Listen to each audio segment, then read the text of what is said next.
You're listening to and such a short amount of time to do it in. We were really a Mamamia podcast. Who are you? What do you want? How do you get there? Do you need some thinking music? Ben Crowe has sat down with some of the most famous, successful and talented people in the world and asked those exact 3 questions. But he also works with regular people because you don't have to be famous to know what it's like to feel a bit lost or unfocused, especially right now. In his work as a mindset coach, Ben encourages people to embrace their weird, own their story and find a purpose. In its simplest form, purpose is to do something for someone else. And the good news is you get to decide what it is you want to do for them and who it is you want to do it for. From Mamamia, you're listening to No Filter, a podcast where people from all walks of life tell their stories very candidly and aren't afraid to be vulnerable. My name is Mia Friedman, and today Ben Crowe helped me to articulate my purpose. And if you're keen, he's going to help you articulate yours. There's a good reason why Ben is Australia's most in-demand professional mentor and leadership coach right now. Before he started his own business called MojoCrowe, Ben worked in the Just Do It team, helping Nike's athletes work out who they are outside the sport they were famous for. He's worked with everyone from Ash Barty to Dylan Alcott, Andre Agassi to Stephanie Gilmore. He's worked with special ops forces, teenagers, world champions and world leaders. Ben's all about helping people find a balance between confidence and happiness and balancing achievement with fulfillment. It feels like we have never needed a mindfulness coach more than we do right now during this crazy time. So what advice can Ben give us? You're going to love this. Here is my conversation with the bloke everyone can't stop talking about, Ben Crowe.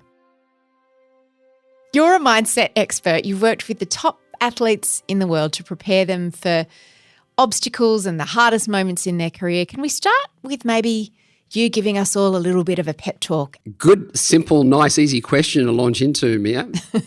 Where to start with there? I guess some general observations that I'm observing in terms of how people are dealing with or working their way through the current situation. Perspective, by virtue of Oxford Dictionary, means the way you see something, yeah, or your attitude towards something. And it's fair to say that's your perspective that will get you through difficult times. Yeah, certainly pandemics, but the macro trend we're observing is that as a human race, we don't do uncertainty very well. And as uncertainty is one of the tenets of vulnerability, we don't do vulnerability very well either. You know, certainty and routine have been replaced with uncertainty and unpredictability and vulnerability and some of these things. And we either lean into those or we suffer. It's literally that simple. We either lean into the uncertainty, the vulnerability of life that we suffer. And an example of perspective might be, especially what's going on around the world, whether it's Afghanistan or India and so forth. I said to you, Mia, are you stuck at home or are you safe at home? You answer that question in terms of your perspective, yeah? Clients would say to me, you know, I've got to take the kids to school, I've got to help a client, I've got to do something for my wife. And I'd say to them, if you flip the O to an E in gotta, it changes from I got to I get to. Yeah, I get to take the kids to school. I get to help a client. I get to do something for my wife. And that simple flip from an O to an E alters your perspective from one of expectation or entitlement to one of appreciation, yeah, or feeling lucky. I'm so lucky I get to spend some time with my kids in the morning. I'm so lucky I got a job. Yeah, I get to help a client, or I get to spend some time with my soulmate in the evening. And that's what I mean by it's your perspective, Mia, that will get you through these difficult times. Yeah, but as a human race, we're not deciding our perspective. We're letting the conditions of our environment decide our perspective for us, which is effectively saying if it's rainy, I'll be shitty. If it's sunny, I'll be happy, which is crazy, right? We're abdicating responsibility for living. Responsibility, by definition, means my ability to choose my response. And that's what I'm hoping that through the process of realizing that we have the power to decide our response, then we can start to alter our perspective in so many ways, right? And I guess the biggest truism that I'd love everyone to know is this too shall pass. Yeah, the world will get through this. You will get through this. But this chapter will define so many people, especially those who realize it's your decisions, not the conditions that determines your mindset, your attitude, and your self-worth. But as I said, at the moment, we're not deciding our attitude, so we're letting the conditions decide our attitude for us, and taking control of our story and control of our mindset and our attitude and our perspective is one of the opportunities that we can lean in to get through this period. I want to talk about uncertainty. You mentioned it just then, and I think that is the signature thing that everybody has had to get comfortable with, if you can ever get comfortable with the discomfort of uncertainty. Literally nothing is certain. You can have a donut day in the morning and be in lockdown by the evening. You can be at school one day and sent home indefinitely the next. You can't plan for anything in the future. How do we get our heads around this? Because it's not a normal way to live. Yeah, well, on uncertainty, there's these 6 needs. In fact, Tony Robbins talks about them beautifully. These 6 needs that every human on the planet has, right? It's the need for certainty, the need for uncertainty, the need for significance, the need for love and connection, the need for growth, and the need for contribution. And we all have these needs, right? We just have them in different order. But when times are tough, unfortunately, we over-index on certainty and significance to the detriment of leaning into uncertainty and, love and growth and contribution. And I think that's one of the issues today is if we need to lean into uncertainty right now, if it's one thing that COVID has shown the whole world, that life itself is uncertain and unpredictable and unexpected and unscripted and vulnerable. And we either learn to lean in and accept that or we suffer. One of the definitions of vulnerability is leaning into risk, uncertainty, and emotional exposure, as Brené Brown so beautifully articulated. And we either lean into the risk and the uncertainty, the emotional exposure. If we don't, we have this illusion of control, this illusion that we can make things certain, which we literally can't. And I think that's distracting the world today on steroids. So part of the process is identifying what is my flavour of distraction? What are the things that I can't control, but wanting to control them? Right? And focusing on something I can't control but wanting to control it is the definition of anxiety or stress or pressure or worry. So the process requires us to accept the things we can't control and focus back on the things we can control and the best version of ourselves. So we can't control when the pandemic is going to finish. We can't control how many lives will be lost. We can't control how much money will be lost. We can't control where our neighbours will be okay. We can care about them, make it part of our consideration set, but wanting to control it and wanting to make things certain is one of the illusions that's causing so much suffering today. So the process is to identify, what's my flavour of distraction? What are the things that I can't control, but by wanting to control it is causing me to be anxious or stressed or worried? And then accepting those things we can't control and focusing back on the things we can. And as a human race, Mia, we do not understand how powerful acceptance is. It's a superpower, if you like, if we can learn to harness acceptance in the right way. There's a beautiful book called The Road Less Travelled. It's considered one of the top 3 most important books ever written. No, you don't need to read it. It's a deep psychology book. But the punchline's on the first page. In fact, it's the first 2 lines of the first page. The first line of The Road Less Travelled is 3 words. Life is difficult. But the second sentence is the clincher. Once you accept that life is difficult, life is no longer difficult. The power's in the acceptance, yeah? We're just not accepting as a human race and therefore we're getting distracted and suffering as a consequence. But I'm going to challenge you on that because, you can say, accept the fact that trying to supervise remote learning with little kids while working yourself or worried that you're losing your job or not being able to see a sick parent because they're in a different city and you're locked down, that's difficult. Accepting that it's difficult doesn't make it any easier. Oh, this is not easy at all. This is ridiculously hard. Yeah, vulnerability is not easy. It's just necessary. You've got to acknowledge that life is difficult. Absolutely. This is ridiculously hard what we're all going through right now. So don't deny your emotions. Don't shut them down and pretend they're not real. They're absolutely real. Once you can acknowledge them, then you can process them, right? And ask yourself 2 questions. Is there anything I can do about it? And if so, take action. And if not, can I accept it? They're kind of the 2 options that we've got. Suffering is the 3rd option there. And part of the process is kind of identifying, okay, can I do something about this situation? And if so, I'm going to take action. And if not, can I accept it? And that's the challenge, if you like, for all of us.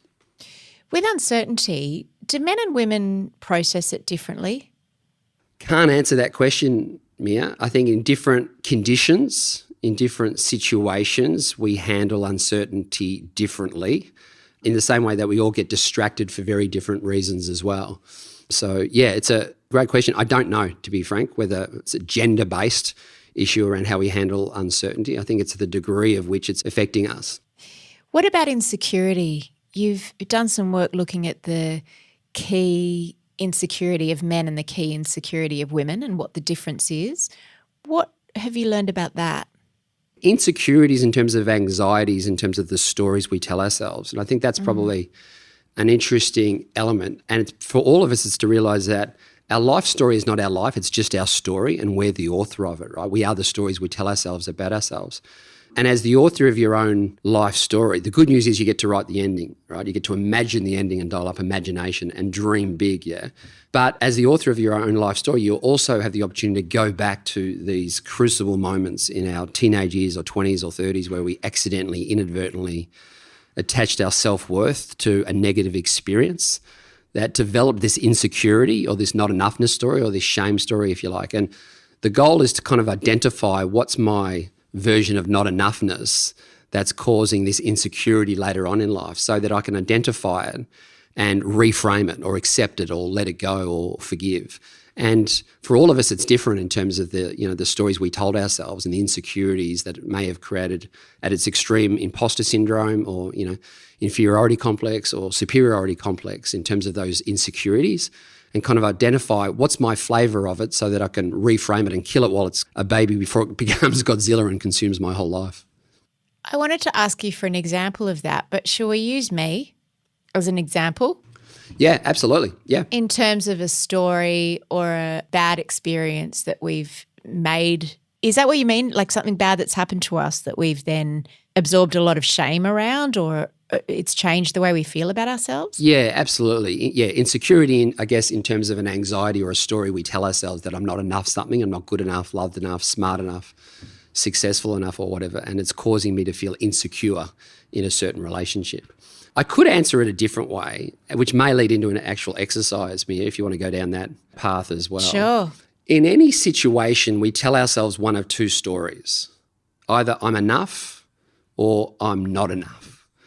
And it happens in a blink of an eye. We don't even realise we're doing it, right? It happens subconsciously. And if we tell ourselves that second story, that I'm not enough, we effectively create a vertical relationship between ourselves and the other person, which will create an insecurity, yeah? And we're all doing this, by the way. Everywhere we go, we're creating these vertical relationships where we either put ourselves below others, which at its extreme is an inferiority complex, or we put ourselves above others, which at its extreme is a superiority complex. We start, I and dominating and so forth. But they both come from the same place, feeling that I'm not enough.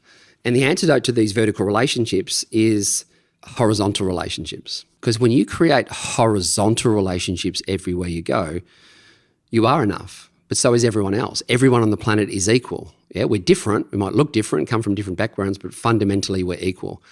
And when you create horizontal relationships, you are enough. And the way to do that, the way to replace these insecurities and these vertical relationships with horizontal relationships is to create courage mantras for yourself.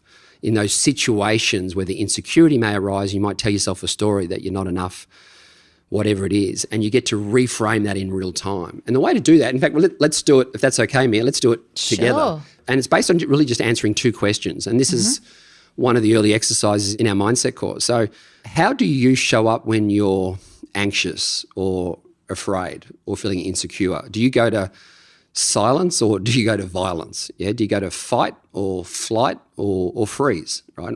Do your cheeks go all red and hope no one asks you a question, or do you go the other way? I think I go to fight. Go to fight. Yeah, I think gotcha. I do. Okay, beautiful. So the second question is, when does that happen? Under what situations? What's the conditions? What's the context of that? Is it when you walk in a room and you feel like you're being judged? Is it when you feel like you're losing control of a situation or you can't do something? So, yeah, what is it for you? Yes, if I feel that someone's betrayed me, Yep. I go into that. If I feel like someone's abandoned me, Yep. I'll go into that. And if I feel like someone has threatened me. Yep. Okay, unreal. Well done. Now, this is the fun bit. What could you say to yourself in real time, the next time that happens, that it enables you to stand your ground and go tall rather than small? And this is where you're going to create a courage mojo for yourself. And it might be as simple as, I'm imperfect, but I'm worthy. Or it might be, I am enough. Or it might be, I'm a warrior, not a worrier. Yeah.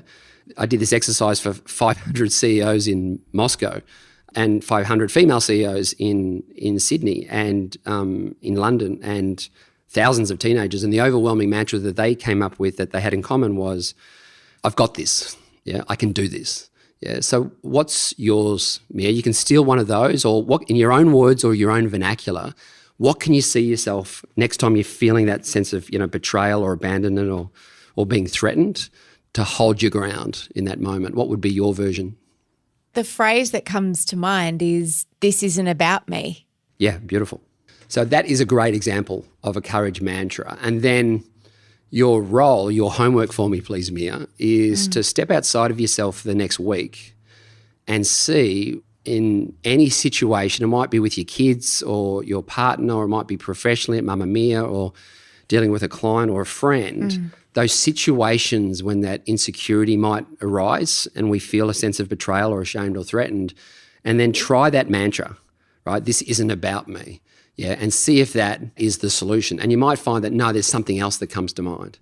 And when we can develop these courage mojos for ourselves to create that unconditional sense of self in any conditions, right? The conditions don't determine my self-worth. I decide that for myself. So Catherine Freeman's before the Sydney Olympics, when we put her in that ridiculous Nike Swift suit, the courage mantra that she used that night was, do what I know, do what I know, do what I know. And that just centered her, if you like, and felt that sense of unconditional self-worth and self-confidence.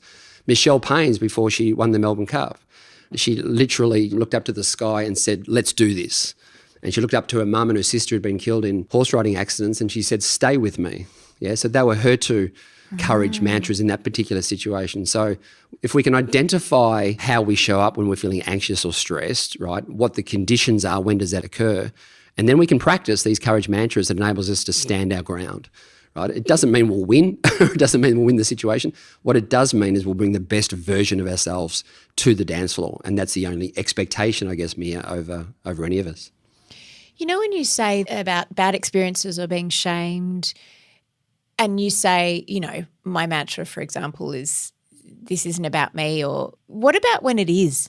So, for example, I have experienced a number of really bad social media pile-ons, and they have been very specifically directed at me, and they feel very personal, and I have huge fear and anxiety around that. Or say someone breaks up with you. I mean, that is about you. You can say whatever you want, but really they don't want to be with you. Are there some things that you just can't frame positively? I think the way I'll answer that question, Mia, is I feel like my hypothesis is we're all in search of the same one thing, unconditional love. Love without any conditions. And when you can give that to yourself, unconditional love, you can say, okay, this is who I am. These are the cards I've been dealt. This is my lot in life. And just learn to accept ourselves unconditionally. Then we can have confidence in ourselves and confidence in others as our comrades rather than our competitors, right? And then we can contribute to their life in some way, shape or form. But if I can't accept myself unconditionally, I put conditions on myself, then I can't have confidence in myself or others. I'll see them as my competitor. And then I'll start comparing myself against others, and then I'll start judging myself against others as well. And as soon as I start comparing and judging, I'm letting all this interference in. The goal, Mia, is to own your story unconditionally and celebrate you unconditionally. It's not whether you're in a relationship or not, or you're being criticised or not, and that kind of beautiful man in the arena, it's not the critic who counts. The goal is to love yourself unconditionally. And if you care what people think about you or say about you, you're putting conditions on your self-worth. You're letting others determine who you are. You're making them give you what you're not prepared to give yourself. Because if you can give that love to yourself, you don't care what anyone thinks about you. You still care about them. Don't get me wrong, because we're hardwired for connection as humans. You just don't care what others think about us. And when you can look at yourself in the mirror and say, I don't care what anyone thinks about me, but I care about them, you've got all the power in the world. You're totally empowered. But until you can say that, you lose your power. because you're constantly caring what people are thinking about you and saying about you, and then trying to fit in, if you like, to unrealistic or imaginary expectations of others, and that will cause a distraction. There's effectively two questions that all humans on the planet have to answer. The first one is, who am I? Like, really, who am I?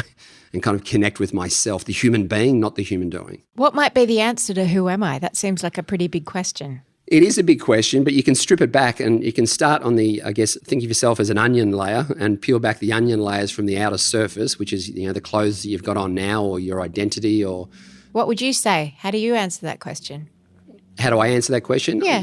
Well, I strip back I'm an Australian, I'm a mentor, I'm a male, whatever it is, ex-Nike, so forth, and get closer to the core and focus more on the human being. So once I connect with that, I say, what kind of human does Ben Crowe want to be this year? I might say I want to be grateful, I want to be playful, I want to be happy, I want to be loving, I want to be caring, and then I can attach the human I want to be to the things I love to do or my various roles in my life. And therefore I might tell you, I am a grateful son, or I'm a loving soulmate, or I'm a playful dad, or I'm a mischievous mate, or I'm a wannabe golfer, right? When you can attach the kind of human you want to be with the things you love to do, those words, if I said to you, okay, for the rest of this year, Mia, what kind of human do you want to be? What words would you, off the top of your head, what would come to mind? What kind of human does Mia want to be for the rest of this year, or the rest of your life for that matter? What kind of words? What words would you say? Brave.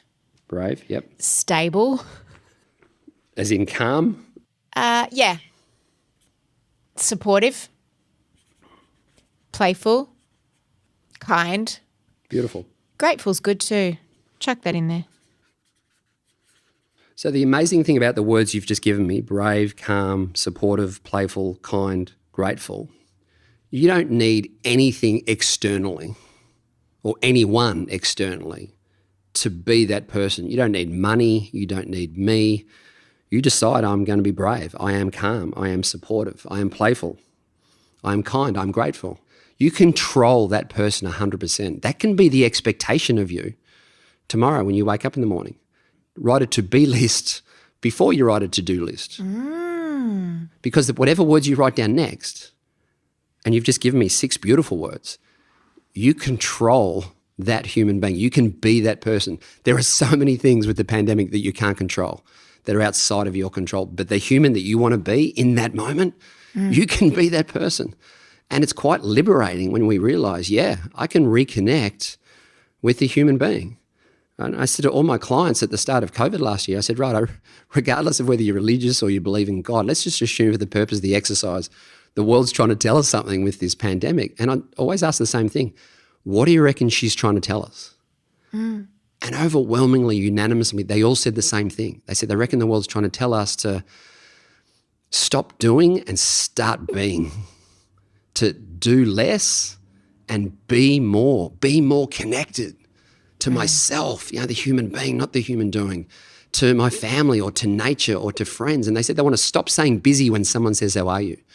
Right? Since when did busy become an emotion? Pre-COVID, busy was an addiction, right? This addiction to being busy. So the goal is to connect back with the human you want to be, right? The things you can control, and less so the human doing. Mia Friedman, and you're listening to No Filter with Ben Crowe.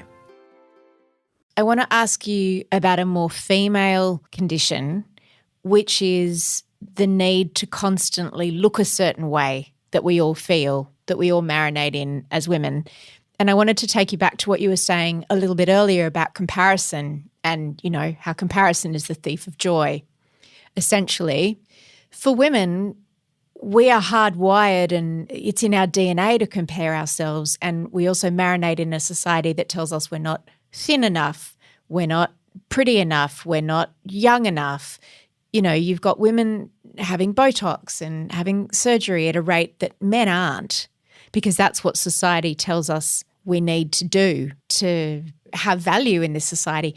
Why are we doing this? And I'm not putting myself separate to that. I mean, I dye my hair and I buy very expensive serums and do all of those things in pursuit of some aesthetic. How do we break free of that? Because women we spend so much time feeling bad about ourselves. Yeah, and I mentor probably more female CEOs than I do male around the world, and probably mentor more female athletes than I do male athletes as well. As you were asking the question, I was kind of reflecting on my client list, and what I would say is shame is gender neutral. We just have different flavours of shame and different flavours of distraction as well. The number one fear for men worldwide is looking weak, not being strong. The number one fear for women is body image. The number one fear for athletes is looking dumb, unintelligent, because at a pretty young age they get put into a system at the age of 13 or 14. Female tennis player, male tennis player, it doesn't matter. And even though they're going after their goals and dreams, hopefully they see their mates go off and finish school, go to college, get jobs. And there's a part of them that thinks, geez, if this doesn't work out, maybe I'm not good enough or smart enough in any other career. It's not real, it's not rational, it's just these stories that we tell ourselves. So in the same way that a female CEO might go into a boardroom and go, shoes, I'm the only one in here. I'm the only female in this room.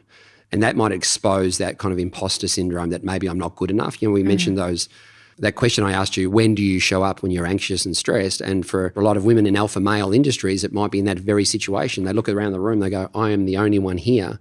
Therefore, it exposes that vertical relationship. And we either, geez, I'm not, inferiority complex, or superiority complex, and we start going the other way and we overcompensate and we dominate and we try and justify ourselves. It doesn't need justification rather than just accepting ourselves. And that courage mantra might be, you know what, I'm a good person. I do the right thing for the right reason. Yes, I'm the only female in this room, but that's okay. I am worthy. I am worthy of love, belonging, connection, and taking you on a journey, gentlemen, and show up from that place. And that authenticity enables your integrity to shine in that moment. In the same way that for men, it might be a very different situation where they compare themselves against other men and tell themselves they're not strong enough or smart enough or successful enough or whatever it is. So it's really just understanding what is my flavour of distraction and what is my not enoughness story, if you like. And a lot of people say, where does shame come from? And not always, but often we crave the love we felt like we didn't get enough of as kids. So I might have craved my dad's love more than my mum's or my mum's love more than my dad's. It's not real. It's not rational. It's just these stories we tell ourselves. And as a consequence of craving that love we felt like we didn't get enough of, we often felt from a very young age that we had to do something or achieve something in order to get their attention, to make them love us. And that's the first time that shame might appear in your life, the first time you tell yourself that story that you're not worthy unconditionally or you're not loved unconditionally. It's conditional upon being a good student or a good athlete or a good musician or just good around the house or be a pleaser and I'll placate my parents or my teacher or kiss ass to the boss and then I'll feel enough. And that's the first time that you're not loved unconditionally. And that story just constantly shows up in different chapters of your life, in different moments in your life, when again you tell yourself that story that, geez, maybe I'm not worthy of this relationship or this job and so forth. So it's just that shame story reappearing in different costumes. And the goal is to kind of identify where it came from, what the source of it was, so that you can forgive or let go or reframe or accept and show up from a more positive, affirmation-based version of your life story, this time written by your inner fan, Mia, not your inner critic. So what about when really bad things happen? You talk about writing your story and perspective on things. I have friends who've lost children tragically or lost partners or had terrible diagnoses or lost parents at a young age. How do you make sense of that in your story? Beautiful question. We often say that your greatest growth comes from your darkest times. Your greatest learnings come from your most difficult times in life because it unlocks this extraordinary humility, right? Because you're on your knees. You're at the lowest of lows. That then unlocks this curiosity, if you like. Well, geez, how do I get through this? I've just lost a child or I've just lost a parent or so forth. I told this story recently, a gentleman by the name of Mo, who's one of the most brilliant mathematicians on the planet. He's one of the founders of Google X. And he tells the story much better than I can of being on a family holiday and he lost his son. And he said the difference between having a beautiful holiday and losing his son was 4 hours.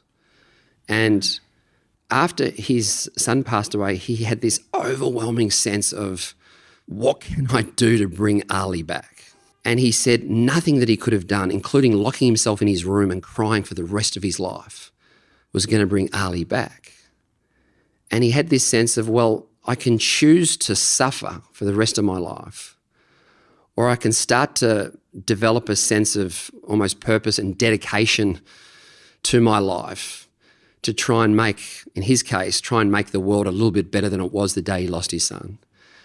And to dedicate the rest of his life, and the power of dedication is extraordinary, right?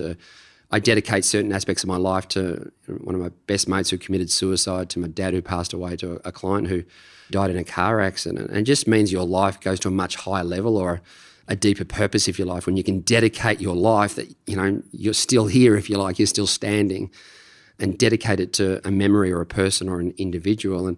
And Mo Gawdat said, I can choose to suffer, or I can try and dedicate my life to helping other people in some way, shape or form. And he set this goal to try and make 10 million people happy. And because he's a mathematician, he tried to develop this algorithm for happiness. And he did. And his algorithm was happiness is equal to or greater than the difference between the way we see the events of our life and our expectations of those events. And he said happiness is looking at a glass half full and saying, can I be truly grateful for it? And look at the glass half empty and say, can I do anything about it? And if not, can I accept it? And those two questions are absolute superpowers, right? I work with all my clients. They ask themselves those same two questions. Can I do anything about it? If not, can I accept it? So turning adversity into possibilities often comes from the reframing and developing a sense of purpose and meaning and contribution, if you like. And Man's Search for Meaning, Viktor Frankl tells beautiful stories, in terms of how he survived Auschwitz while his wife perished, his mum and dad, his brother, his friends. He got out of there and he wrote that beautiful book in 7 days. And one of the most beautiful lines in that book is everything can be taken from a person except for one thing, the last of the human freedoms, to choose one's attitude in any given set of circumstances, to choose one's own way. Through that process and that sense of finding purpose and meaning for something beyond ourselves, I find the power of dedication is pretty powerful, Mia, in those kind of situations, to try and find some sense of purpose and meaning to how we go on when we've lost loved ones. Ben, you've worked with some of the most iconic, high-achieving figures in business and in sport. What about regular people? What about someone who's just living their life, doing an ordinary job? How do they find their purpose, and what's holding them back? Is it not being able to define their purpose? Because not everybody can change the world. Not everybody can win Wimbledon. Not everybody can make up an algorithm that makes 10 million people happy. Yeah, absolutely. And by the way, I work with a lot of very normal people who aren't, high profile or celebrity in nature, or aren't CEOs either. So what I would say is everyone in the world is after the same two things. And that's why we've developed this digital course and scale it to the whole planet, right? Working with the World Health Organization on it at the moment. Everyone's in search of the same two things, confidence and happiness. Answering that first question, who am I, is where we'll find confidence, certainly confidence in ourselves. Answering the second question, what do I want, is where we'll find happiness, especially if unlocking what we want not only unlocks a sense of purpose and meaning and contribution, but also unlocks our values and our goals and our motivations and our needs and our dreams. And answering the third question, how do I get there, is where we find our mojo. And it's where confidence and happiness comes together. So everyone on the planet has to answer those same three questions. Answering the first question, who am I, is where we'll find that unconditional sense of self-worth. Yeah, the human being, not the human doing. And that's where we get to embrace our weird or celebrate our imperfections, so to speak, but find that unconditional sense of self-worth. This is who I am. This is who Mia Friedman is. Yeah, I am a grateful daughter, or I am a loving soulmate, yeah, or I am a present leader. And when you connect with the human, you create these mantras for yourself, these words for yourself, because we're all on this hero's journey. Everyone on the planet is on this hero's journey. And the hero's journey was this beautiful framework created by Joseph Campbell in the 1960s. And it's a beautiful framework for how we live our own lives. So think of Lord of the Rings or Star Wars. They're all based on the hero's journey, which is based on 3 chapters of our life. Chapter 1, it's all about me, I. So think of Frodo and Samwise hanging out in the Shire doing whatever they want, yeah, but it's all about them. Chapter 2 is we start having these crucible moments. So Frodo had to decide whether he was going to go on this potentially life-ending journey, yeah? And in chapter 3, he decides he wants to destroy the ring and save the world. Or Luke Skywalker decides he wants to become a Jedi Knight and save the galaxy. It's a beautiful metaphor for how we live our own lives. So chapter 1 of your hero's journey, Mia, it's all about you. Me, I. I win a race at school, I get a blue ribbon. I work hard at my grades, I get an A. I work hard at my job, I get promoted or paid more. We get recognised for achievement and it makes us feel significant, but it's very much on an individual level, yeah? That's chapter 1 of your hero's journey. Chapter 2 of your hero's journey is we start having these crucible moments, these life-altering moments, and they're laced with meaning. It might be a relationship, an event, an experience. Good or bad? Exactly right, good or bad. Sometimes they're good, sometimes they're bad. It might be a pandemic, it might be winning a premiership, right? But we have these crucible moments and they're laced with meaning and we need to make sense of them because they're either going to hold us back and live our lives bitter and twisted in denial, that kind of, post-traumatic stress, or they're going to project us forward, post-traumatic growth.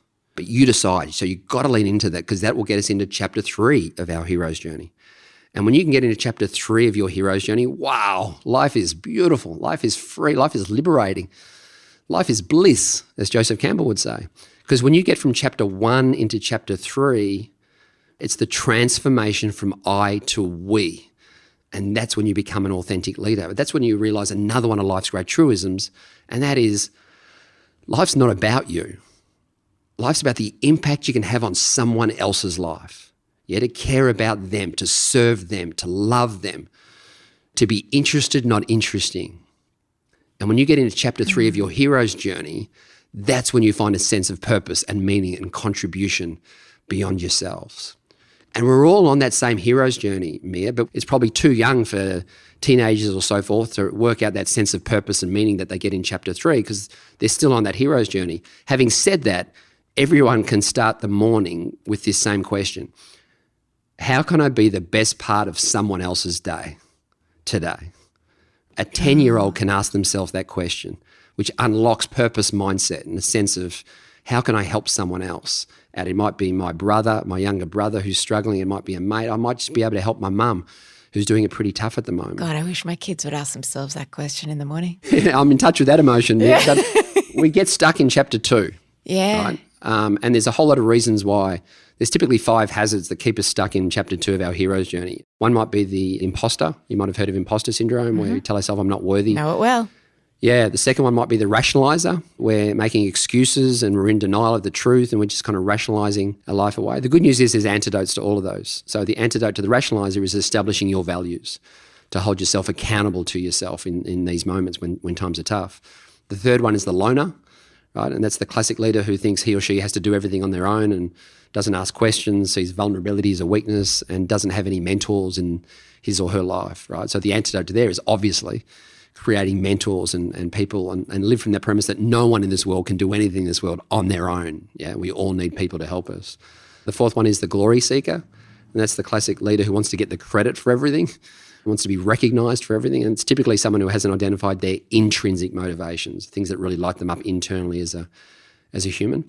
And the fifth one is the shooting star. And that's the classic person who achieves an enormous amount in a short space of time, but typically leaves a trail of carnage and destruction behind them in terms of their family or their colleagues, right?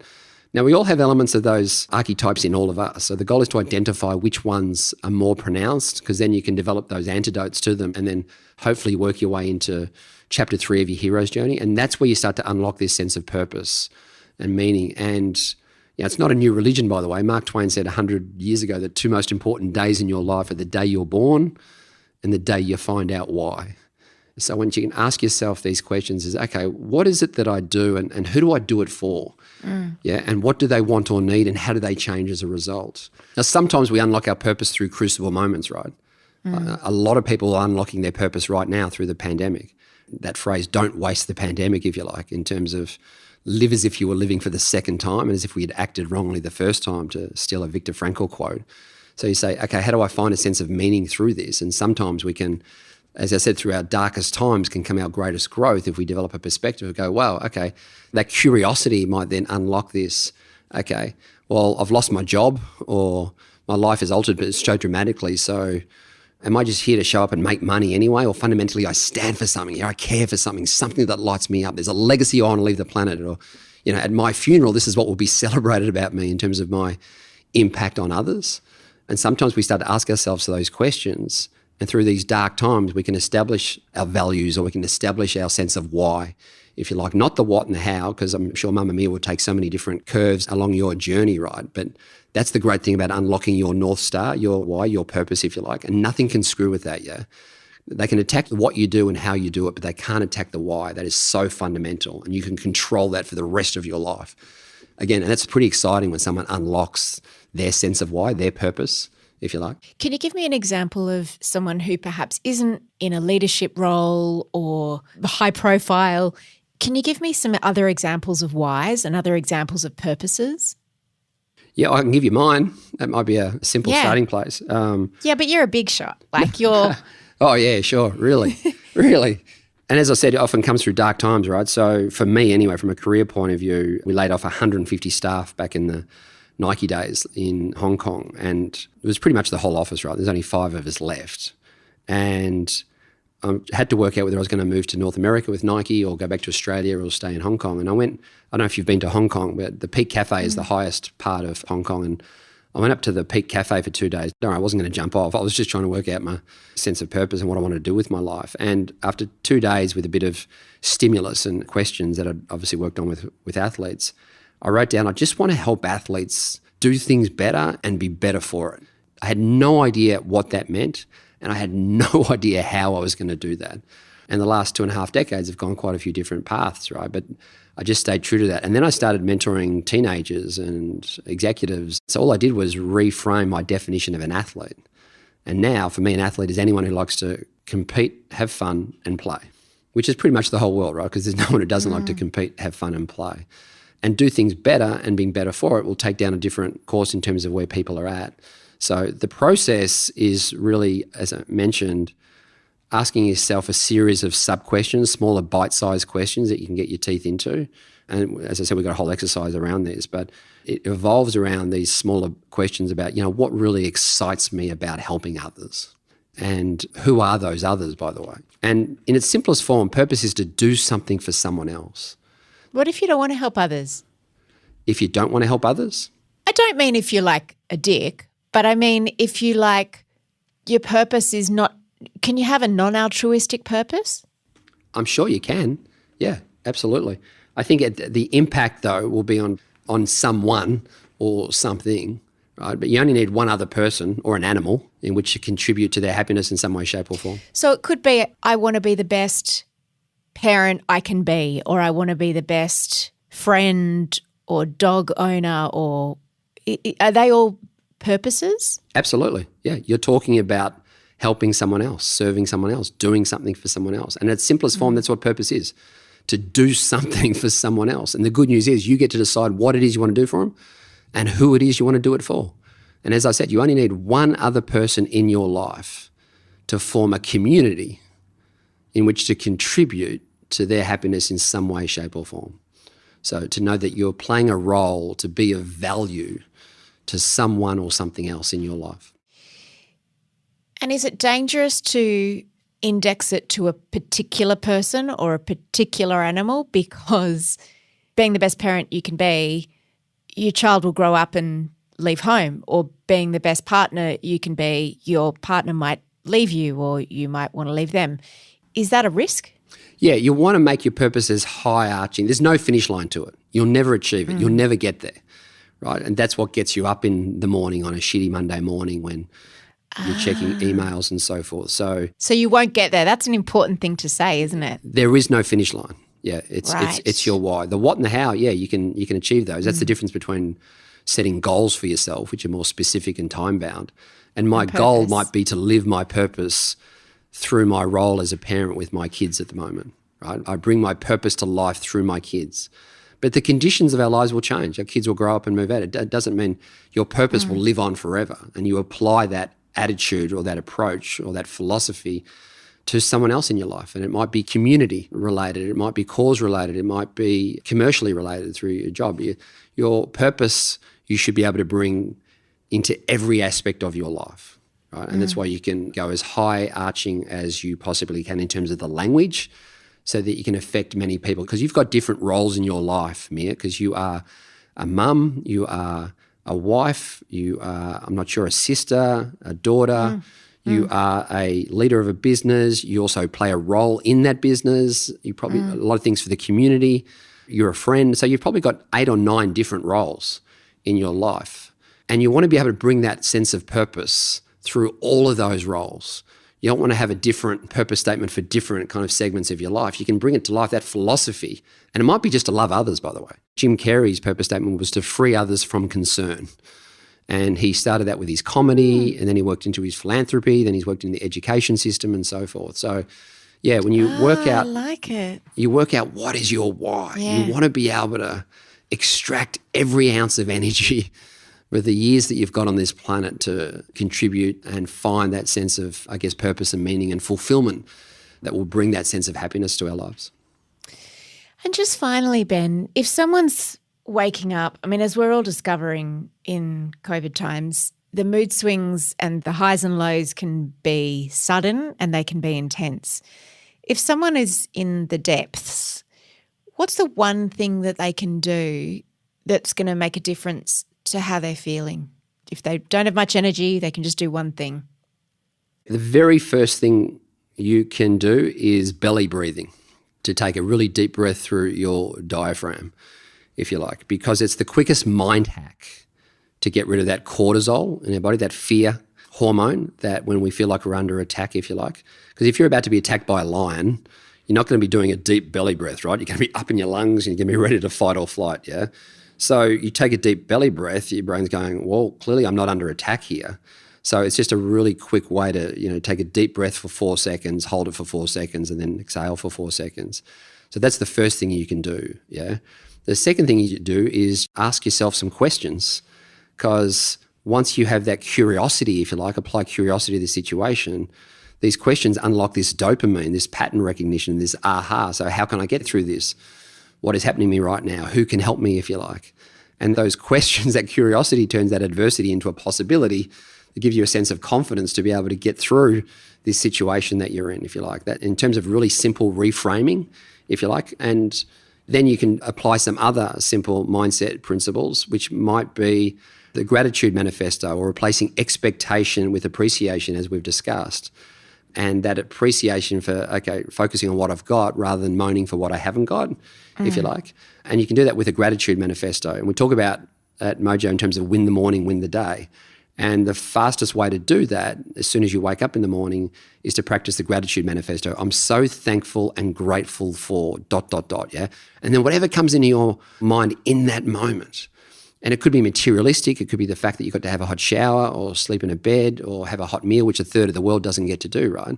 It doesn't matter what it is, but it's the act of being grateful primes your consciousness in the most amazing way and releases this sense of expectation that I should be different or my life should be different, if you like, and focuses more on a sense of appreciation or being thankful or just feeling lucky, as we discussed right at the outset, for what I've got. So another thing you can do is reclaim, talking about what kind of human Mia Freedman is, you reclaim your human being words, your to-be list. I am brave, calm, supportive, playful, kind, grateful. If you don't have a purpose statement, you do, but if you don't have one, you simply ask, how can I be the best part of someone else's day today? And you can reclaim your values, right? And your values are verbs when you are acting at your best, if you like. And a lot of our clients are developing their values right now through these tough times, because that's typically where our values are unlocked, right? Because if there's any ever shit going on in your life within your control, and by the way, there's a lot out of your control with COVID, but whenever there's any shit going on inside your life that's within your control, more often than not, there's a disconnect between what you truly value and how you're showing up in the world. So the goal is to reconnect with your values, your authenticity that holds yourself accountable. And you can do that by simply asking yourself, okay, what's one of the worst things that's ever happened to me? And it might be right now, right? Then you ask yourself another question, what got me through that worst chapter of my life? Or what's getting me through this worst chapter of my life now?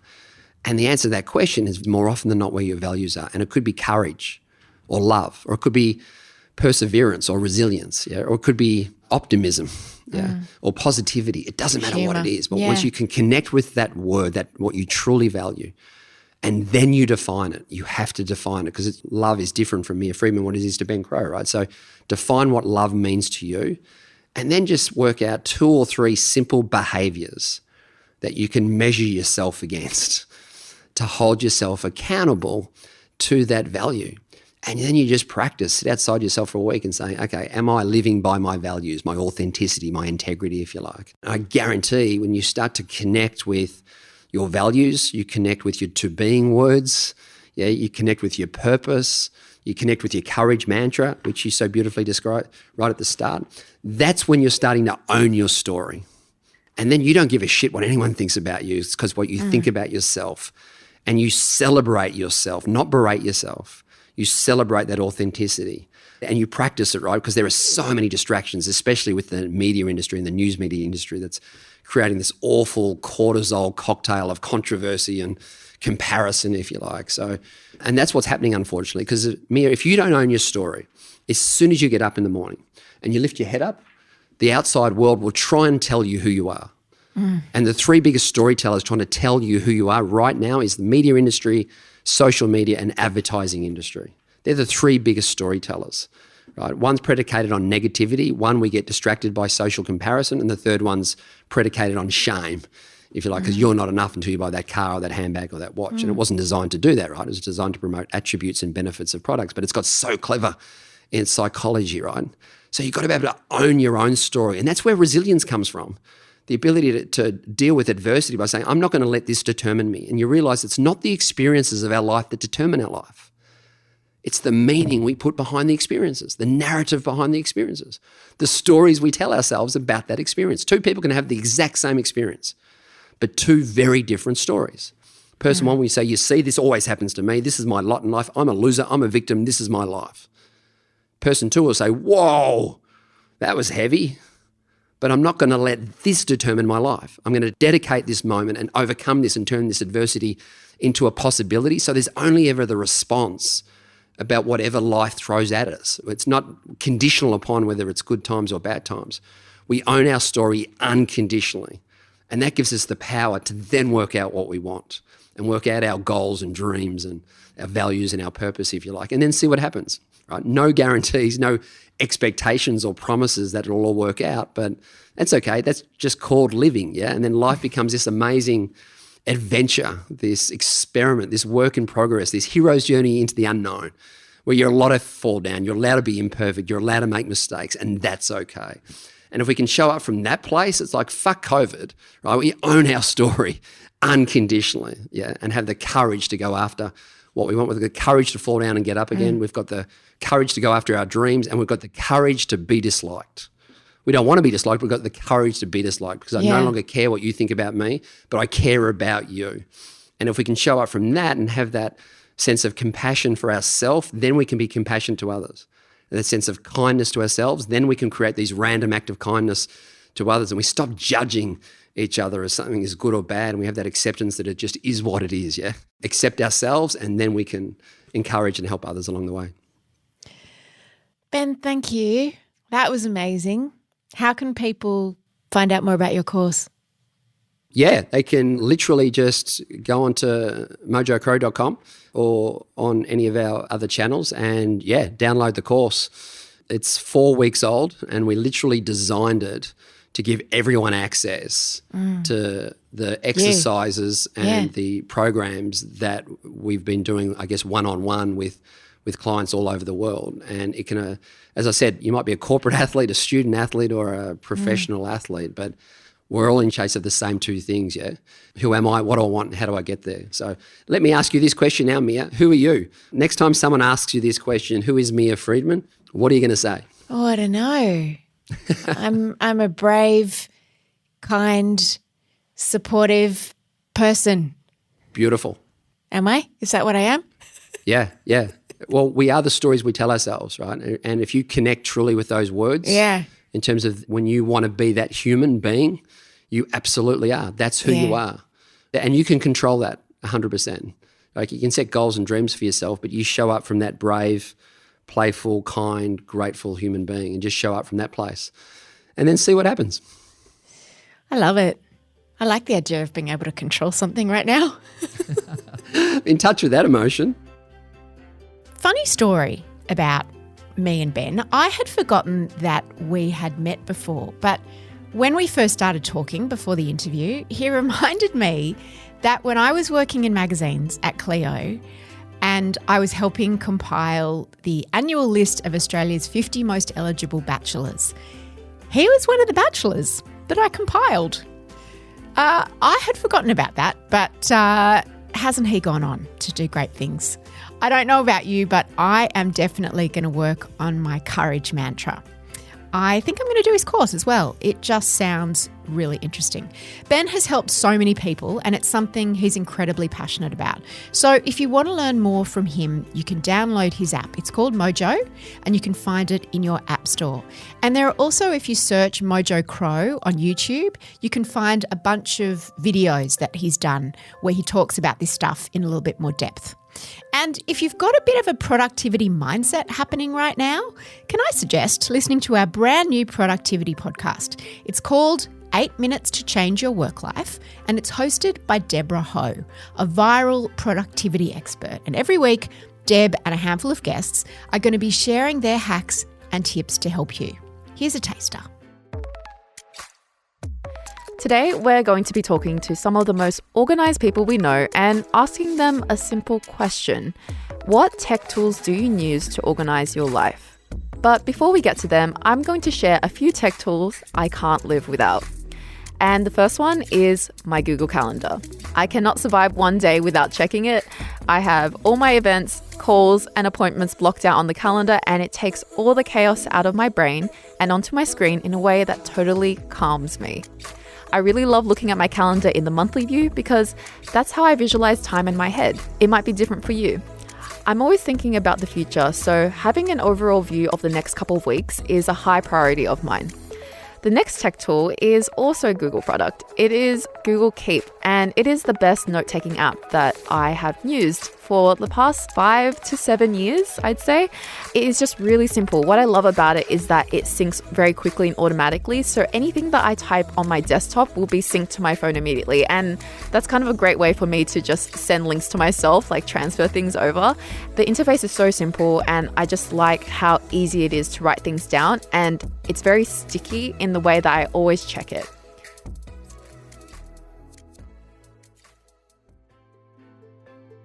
Thank you for listening to this No Filter. You can join me, Holly Wainwright, and Jessie Stevens 3 times a week on Mamamia Out Loud. That's the podcast where we talk about all the things women are actually talking about. And you can find it wherever you get your podcasts.